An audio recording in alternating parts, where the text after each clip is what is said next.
freeing from pain and suffering. So let's just take a second to analyze, first of all, what pain and suffering is.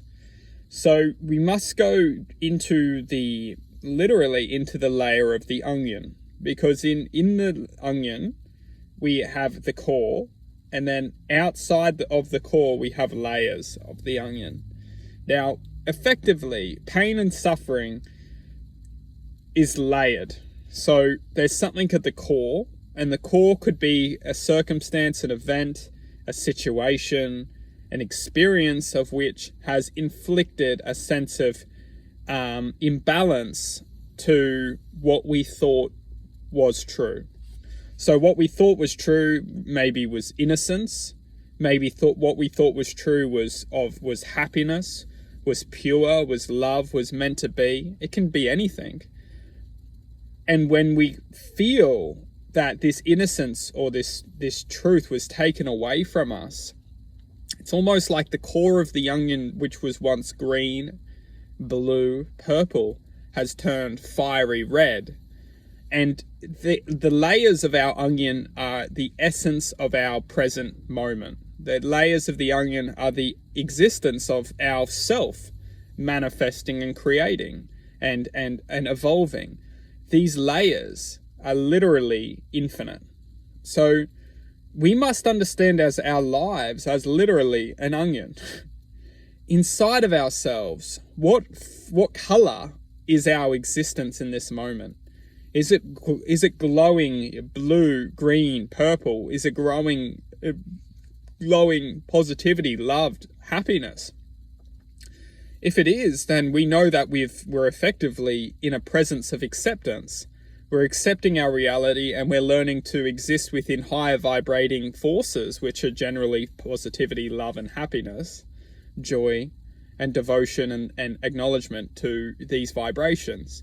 But inside of ourselves, if our existence is glowing red and orange and fire, effectively, what we can understand is that we once were the innocence. We once were purification. We once were acknowledgement to innocence. Effectively, we once were innocence.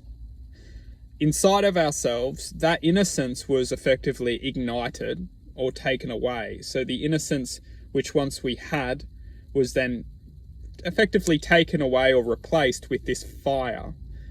And this fire is only fueled, it's only still lit because we haven't learnt to turn it off. We haven't learnt, and we're not talking about the inner fire or the determination of success, or the inner fire of striving for success.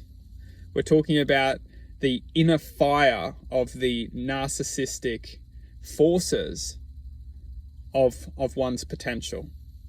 Now, within this force, if we can't learn to turn this force off, it will forever rule our lives, and we will live our lives ultimately creating more and more and more and more and more and more and more and more and more layers of this onion, which are effectively just spiraling and manifesting anger and hate and frustration. And we will forever do this. It's programmed, unless we learn to turn that fire off. The way we turn the fire off is by analyzing the core and analyzing what truthfully, internally, awoke this energy in the first place. A lot of the time it has to do with the innocence or the love being taken away from us. It has to do with, it's basically really boils down to that. It's who took our innocence, who took our love away from us. And once we accept that and accept the initiation of that, and stop to criticize and look at the world as awful and angerful, because this is what the world's designed to do. The world, at least in this present moment, the people who are running this world and igniting this world are effectively influencing people to take people's innocence away from them, just so that they can then be turned into beings that are inflicting pain and anger. And it's a never-ending cycle, is that these hurt people are then hurting other people.